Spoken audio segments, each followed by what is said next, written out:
Hello दोस्तों, नमस्कार। तो जैसा कि हम लोगों ने भारतेंदु युग और द्विवेदी युगीन प्रश्नोत्तरी कर लिया था। आज हम लोग छायावादी साहित्य पर प्रश्नोत्तरी प्रारंभ करेंगे और इस प्रश्नोत्तरी के माध्यम से हम लोग 50 प्रश्नों को हल करेंगे और देखेंगे कि छायावाद पे हमारी पकड़ कैसी है और छायावाद पे और कितनी तैयारी करने की ज़रूरत है। तो आइए हम लोग प्रश्नों को देखते हैं और उसको हल करते हैं।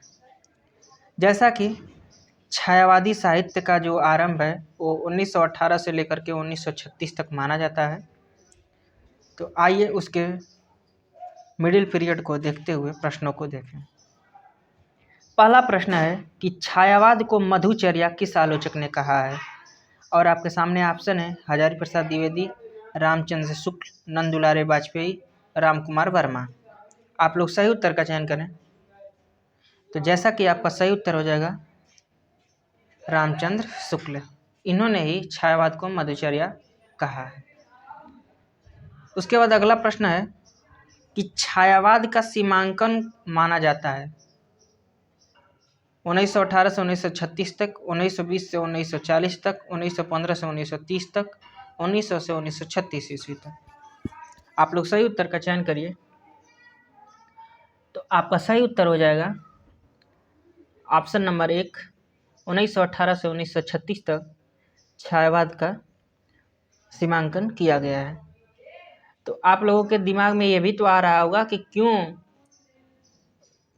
ये 1918 से 1936 तक ही क्यों किया गया है। तो दरअसल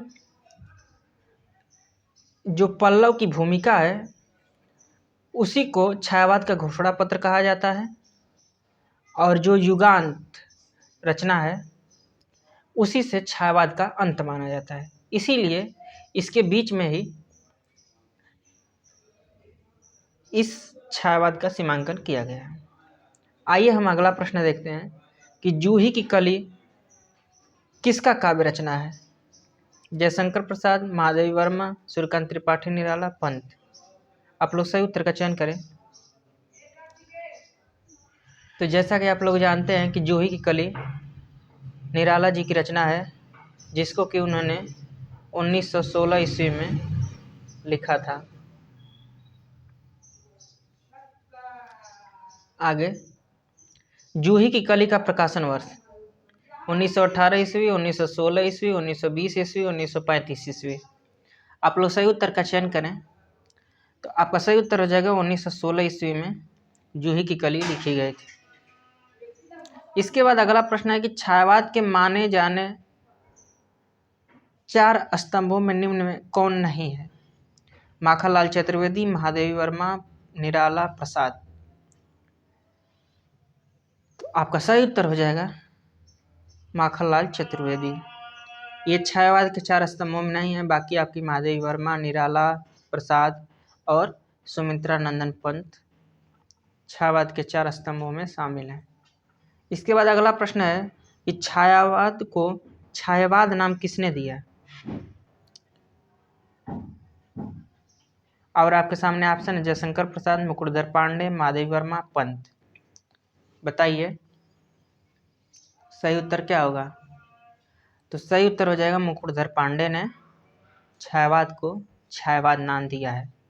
और ये कब दिए थे? तो 1920 ईस्वी में एक श्री शारदा पत्रिका निकलती थी, उसी में इन्होंने कहा था, श्री शारदा पत्रिका। तो ये चीज़ ध्यान दीजिए। आइए हम अगला प्रश्न देखते हैं। वन का महत्व, प्रकृति पर्यवेक्षण, प्रेम का स्वच्छंद भंगिमाओं में चित्रण, कथा गीत का प्रयोग तथा भाषा काव्य में खड़ी बोली को स्वीकृति किस युग की विशेषताएं हैं? और आपके सामने ऑप्शन है आदिकाल, रीतिकाल, भारतेंदु युग, छायावाद। आप लोग सही उत्तर का चयन करिए। तो जैसा कि छायावाद हो जाएगा आपका सही उत्तर।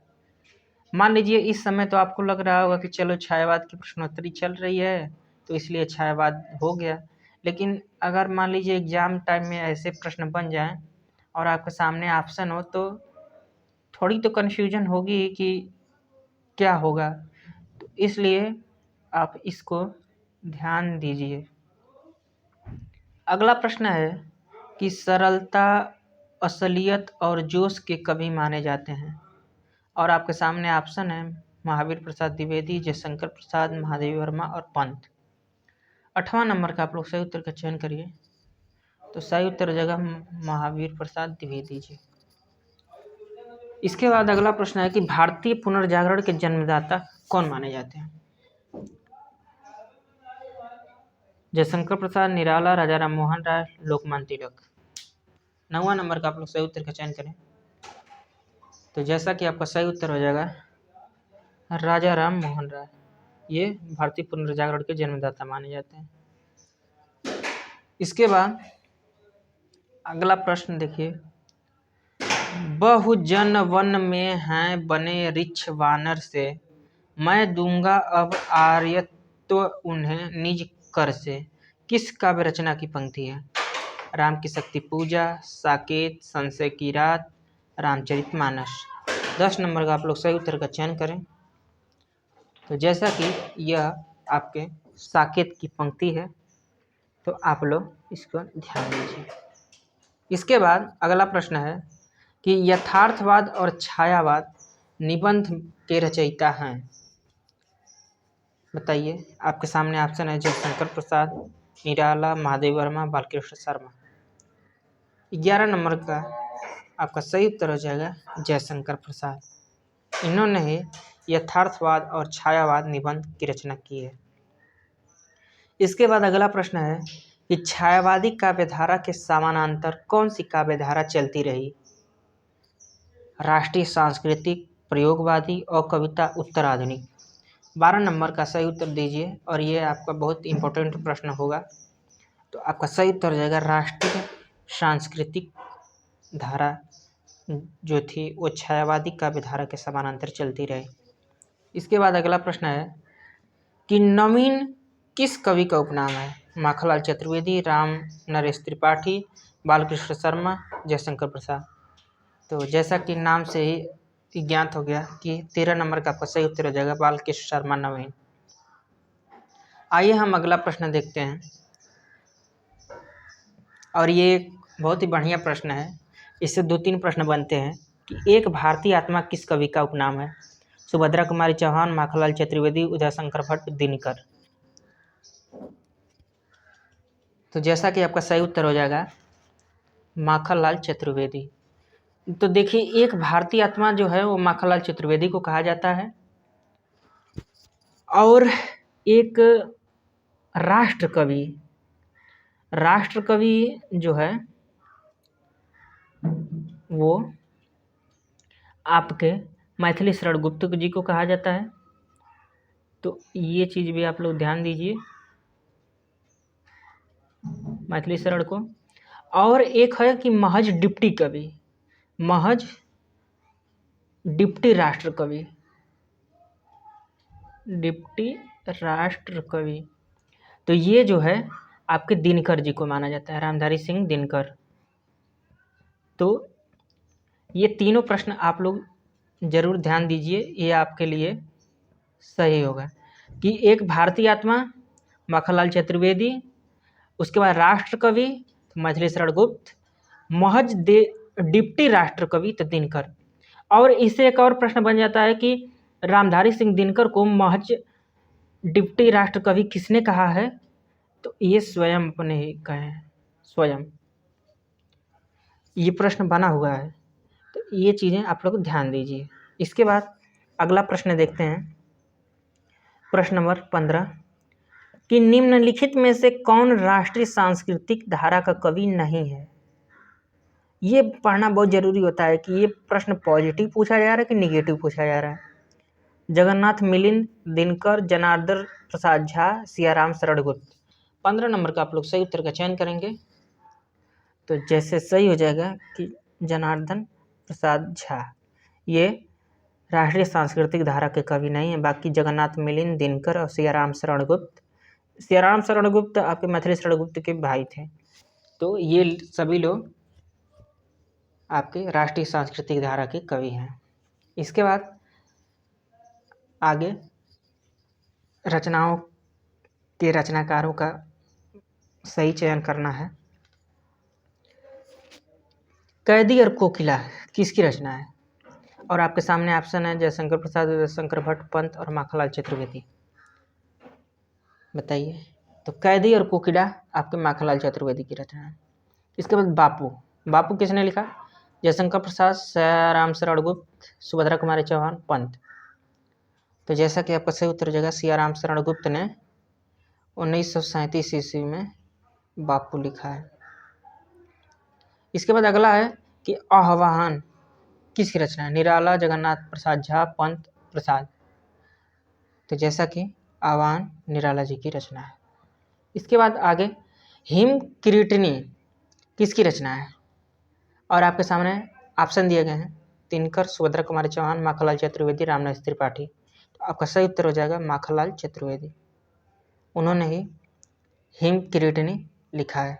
और कब लिखा था? तो 1941 ईस्वी में। देखिए, कुछ लोगों को माखनलाल चतुर्वेदी और मैथिली शरण गुप्त में थोड़ा कन्फ्यूजन होती है, तो उन चीज़ों को भी आप लोग शट डाउन कर लीजिएगा। उसके बाद अगला प्रश्न है कि उर्मिला किसकी रचना है? उदयशंकर भट्ट, दिनकर, सुभद्रा कुमारी चौहान, बालकृष्ण शर्मा, नवीन। 20 नंबर का आप लोग सही उत्तर का चयन करिए, तो आपका सही उत्तर है बालकृष्ण शर्मा, नवीन। इसके बाद त्रिधारा, बालकृष्ण शर्मा, नवीन, पंत, प्रसाद, सुभद्रा कुमारी चौहान। तो 21 नंबर का आप लोग सही उत्तर का चयन करिए। तो त्रिधारा जो है वो सुभद्रा कुमारी चौहान की रचना है। सुभद्रा कुमारी चौहान के 3 काव्य हैं, मुकुल, मुकुल और नक्षत्र। त्रिधारा तो है ही, त्रिधारा, मुकुल और नक्षत्र। इसके बाद अगला प्रश्न है कि हिम तरंगिणी की रचना किसने की? सियाराम शरण गुप्त, माखनलाल चतुर्वेदी, माधवी वर्मा, पंत। तो जैसा कि आपका सही उत्तर हो जाएगा माखनलाल चतुर्वेदी। और इनको ही इस पर साहित्य अकादमी पुरस्कार मिला है। हिंदी का पहला साहित्य अकादमी पुरस्कार किसको मिला? तो ये भी पूछता है किस रचना पर मिला, तो ये भी पूछता है। तो आप लोग इसको ज़रूर ध्यान दीजिए कि साहित्य अकादमी पुरस्कार जो 1955 में मिला था वो यही चतुर्वेदी जी को मिला था, हिम तरंगिणी पे। हिम किरीटिनी भी इन्हीं की रचना है। आइए हम आगे देखते हैं। मृण्मयी किसकी रचना है? दिनकर, मैथिली शरण गुप्त, सियाराम शरण गुप्त, दिनकर, सियाराम शरण गुप्त, उदयशंकर भट्ट, माधवी वर्मा। 23 नंबर का आप लोग सही उत्तर का चयन करें। तो जैसा कि सियाराम शरण गुप्त की रचना है और कब लिखे थे? तो 1963 ईस्वी में। ये चीज़ भी ध्यान दीजिए, 1963 में लिखे। इसके बाद झांसी की रानी, तो जैसा कि ये हम लोग बचपन से ही पढ़ते आए हैं कि झांसी की रानी किसकी रचना है? तो सुभद्रा कुमारी चौहान। ये तो बहुत नॉर्मल प्रश्न हो जाएगा। मौर्य विजय, मौर्य विजय किसकी रचना है? सियाराम शरण गुप्त, जयशंकर प्रसाद, सुमित्रानंदन पंत, माधवी वर्मा। आप लोग सही उत्तर का चयन करें। तो मौर्य विजय जो है वो सियाराम शरण गुप्त की रचना है, जिसको कि इन्होंने 1914 ईस्वी में लिखा था। आइए हम आगे देखते हैं। मैं इतना जैसे सन पे क्यों फोकस कर रहा हूँ, क्योंकि क्या होता है ना कि सन से हम लोग भागते हैं और जब क्रम वाले क्वेश्चन आ जाते हैं तो बहुत दिक्कत हो जाती है। तो इसलिए जितना ही सन को आप लिखेंगे, पढ़ेंगे, ध्यान देंगे, उतना ही आपके दिमाग में कहीं ना कहीं कॉन्शियस माइंड में बैठ जाएगा कि अच्छा इसका सन ये था। कुछ नहीं तो आप ये तो अनुमान कर ही सकते हैं कि ये इस समय के पहले होगा, ये इस समय के बाद होगा, तो उससे आप क्वेश्चन सही होने के चांसेस रहेंगे। मानसी किसकी रचना है? दिनकर, उदयशंकर भट्ट, रामनाथ त्रिपाठी, जगन्नाथ प्रसाद, मिलिंद। 26 नंबर का आप लोग सही उत्तर का चयन करें, तो ये रामनाथ त्रिपाठी की रचना है। इसके बाद अगला प्रश्न है रेणुका। रेणुका किसकी है? पंत, दिनकर, माधवी वर्मा, प्रसाद। तो रेणुका जैसा कि आपके दिनकर जी की रचना है और कब लिखे थे? तो 1935 ईस्वी में। तो ये भी आप ध्यान दीजिए। इसके बाद अगला प्रश्न है कि निराला कवि के उपनाम किसका है? सूर्यकांत त्रिपाठी, रामनिवास त्रिपाठी, मधुसूदन पाठक, उदयशंकर भट्ट। तो सूर्यकांत त्रिपाठी निराला जी का उपनाम है। आगे कि बालकृष्ण शर्मा नवीन का पहला कविता संग्रह है। क्वासी, पलक, कुमकुम, हम बिस्पाई जन्म के। 29 नंबर का आप लोग सही उत्तर का चयन करिए। आपका सही उत्तर क्या हो जाएगा? तो जैसा कि आपका सही उत्तर हो जाएगा कुमकुम। ये इनका पहला कविता संग्रह है जिसको कि इन्होंने 1939 ईस्वी में लिखा था। इसके बाद आगे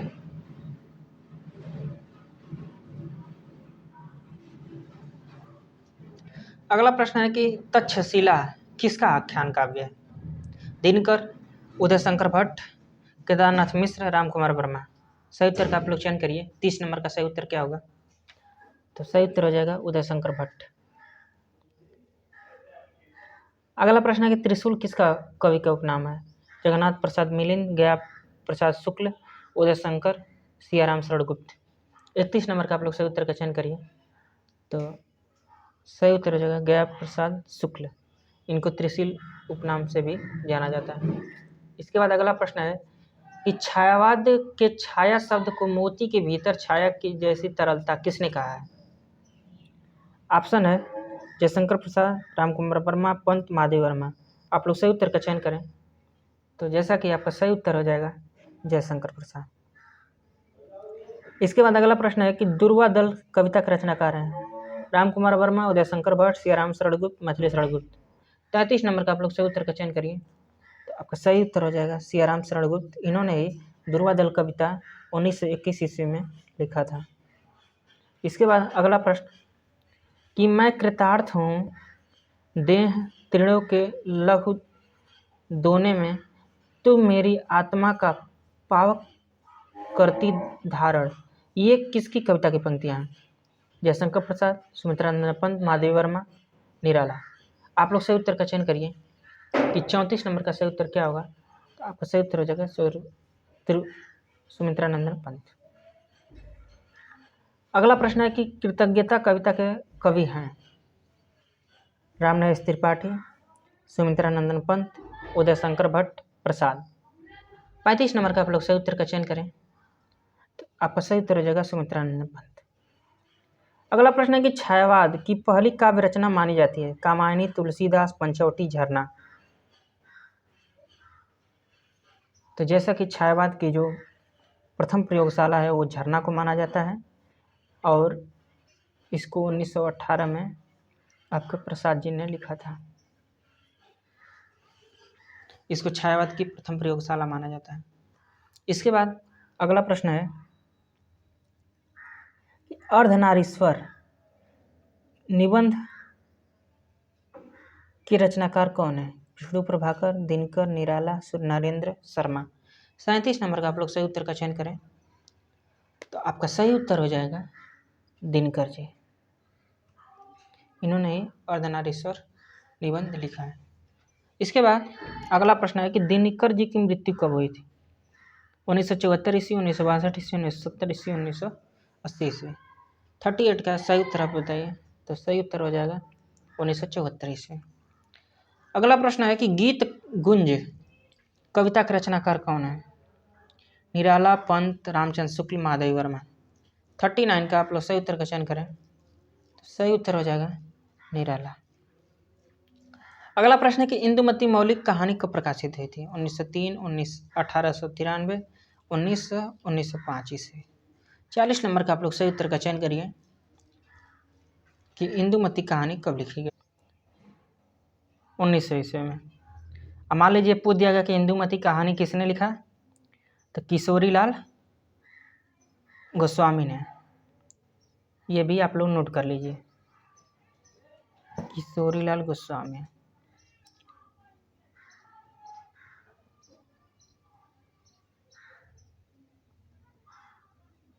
और मान लीजिए पूछ दिया गया कि इंदुमती को पहली कहानी किसने माना? तो शुक्ल जी ने, रामचंद्र शुक्ल। आइए हम अगला प्रश्न देखते हैं कि बड़े घर की बेटी कहानी के रचनाकार हैं, और आपके सामने ऑप्शन है सुदर्शन, प्रेमचंद, विश्वंभरनाथ शर्मा, पांडे शर्मा उग्र। तो जैसा कि आप सभी लोग जानते हैं कि जो बड़े घर की बेटी है उसको मुंशी प्रेमचंद ने लिखा। अगला प्रश्न है कि मुंशी प्रेमचंद की हिंदी भाषा में प्रकाशित पहली कहानी कौन सी है। तो देखिए, इसके लिए ऑप्शन दिए गए हैं कि दामुल का कैदी, पंच परमेश्वर, बड़े भाई साहब, बलिदान। तो इस ऑप्शन के हिसाब से आपका पंच परमेश्वर सही हो जाएगा। और मान लीजिए पूछ दिया गया कि पंच परमेश्वर कब लिखे थे, तो ये 1916 ईस्वी में लिखे थे।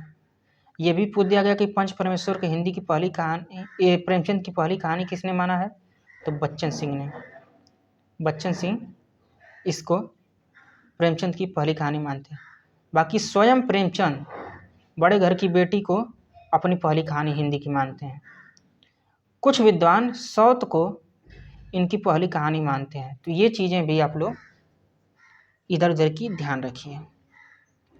आइए हम अगला प्रश्न देखते हैं। ये पंक्तियाँ दी गई हैं और बताना है कि ये पंक्तियाँ किसकी हैं। छोड़ ध्रुवों की मृदु छाया, तोड़ प्रकृति से भी माया, बाले तेरे बाल जाल में कैसे उलझा दूं लोचन, भूल अभी से इस जन को। ये किसकी पंक्तियाँ हैं। निराला, बालकृष्ण शर्मा, नवीन पंत, महादेव वर्मा। 43 नंबर का आप लोग सही उत्तर का चयन करिए। तो जैसा कि आपके पंत जी बहुत प्रकृति प्रेमी हृदय के थे, तो ये उनकी पंक्ति है। इसके बाद अगला प्रश्न है कि प्रकृति विश्वात्मा की छाया प्रतिबिंब है, इसलिए प्रकृति को काव्यगत व्यवहार में ले आकर छायावाद की सृष्टि होती है। यह सिद्धांत भी भ्रामक है। यद्यपि प्रकृति का आलंबन स्वानुभूति का प्रकृति से तादात्म्य में नवीन काव्यधारा में होने लगा है, किंतु प्रकृति से संबंध रखने वाली कविता को ही छायावाद नहीं कहा जा सकता है। किसकी पंक्तियाँ हैं। नंदुलारे वाजपेयी, डॉक्टर नागेंद्र, रामचंद्र शुक्ल, जयशंकर प्रसाद। 44 का आप लोग सही उत्तर का चयन करें। जैसा कि आप लोग जानते हैं कि इतना संश्लिष्ट शब्दों का प्रयोग आपके शुक्ल जी ही कर सकते हैं, तो इसलिए शुक्ल जी सही हो जाएंगे। इसके बाद अगला प्रश्न है कि शक्ति के विद्युतीकरण जो व्यस्त, विकल बिखरे हैं जो निरूपाय, समन्वय उसका करे समस्त, विजयिनी मानवता हो जाए। ये किसकी पंक्तियाँ हैं। निराला, महादेव वर्मा, नरेंद्र शर्मा, जयशंकर प्रसाद। 45 का आप लोग सही उत्तर का चयन करें, तो सही उत्तर हो जाएगा जयशंकर प्रसाद। अगला प्रश्न है कि शक्ति के विद्युत कण मानवता हो जाए। यही ऊपर वाली पंक्तियां हैं कि उपरोक्त पंक्तियां किस काव्य रचना से उद्धृत की गई हैं। कामायनी, राम की शक्ति पूजा, दीप शिखा, नौका विहार। 46 का आप लोग सही उत्तर का चयन करें, तो आपका सही उत्तर हो जाएगा कामायनी से। अब है कि कामायनी में कुल कितने सर्ग हैं। तो ये तो प्रश्न हमेशा से बना है, चाहे आपका TGT, PGT, assistant, GIC, KVS, कोई भी परीक्षा, आरपीएससी, ये हमेशा से बनते आए हैं प्रश्न। 15, 10, 12, 7 सही उत्तर का आप लोग चयन करें, तो जैसा कि आपका सही उत्तर हो जाएगा कि इसमें कुल 15 सर्ग हैं। और ये चीज़ भी याद कर लीजिए कि कौन कौन सर्ग हैं, उसका सही से क्रम याद कर लीजिए, पहला कौन है, अंतिम कौन है। जैसे कि नीचे प्रश्न पूछा भी है 48 नंबर का कि कामायनी का प्रथम सर्ग कौन सा है। चिंता, श्रद्धा, काम, ईड़ा। आप लोग सही उत्तर का चयन करिए 48 का। तो जैसा कि चिंता इसका पहला सर्ग है, और जो लास्ट है अंतिम 15वां नंबर, वो आनंद है। चिंता, आशा, श्रद्धा, काम, वासना, लज्जा, इसी तरह से 15वां सर्ग है। इसके बाद अगला प्रश्न है कि कामायनी का प्रकाशन वर्ष क्या है। 1940, 1930, 1938, 1935। सही उत्तर का आप लोग चयन करिए। तो इस ऑप्शन के हिसाब से तो आपका चौथा ऑप्शन सही हो जाएगा, लेकिन कामायनी जो है 1936 में लिखी गई है, तो ये चीज़ भी आप ध्यान दीजिए। अगला प्रश्न है और अंतिम प्रश्न है कि महाकवि जयशंकर प्रसाद का जन्म किस वर्ष हुआ। 1880 ईस्वी, 1870 ईस्वी, 1895 ईस्वी, 1890 ईस्वी। तो आपका सही उत्तर हो जाएगा यहाँ ऑप्शन के हिसाब से 1890 ईस्वी, लेकिन जो इनका रियल जन्म है वो 1889 ईस्वी है, 1 वर्ष पहले। तो ये चीज़ ध्यान दीजिए। और इनकी मृत्यु जो थी 1937 ईस्वी में हुई थी, तो ये भी आप ध्यान दीजिए। तो आज हम लोग 50 प्रश्नोत्तरी पे बात कर लिए हैं। अब इसके आगे हम लोग अगले वीडियो में प्रश्नोत्तरी करेंगे। यहाँ तक देखने के लिए आपका धन्यवाद। हम लोग फिर मिलेंगे नए वीडियो में नए टॉपिक के साथ। नमस्कार।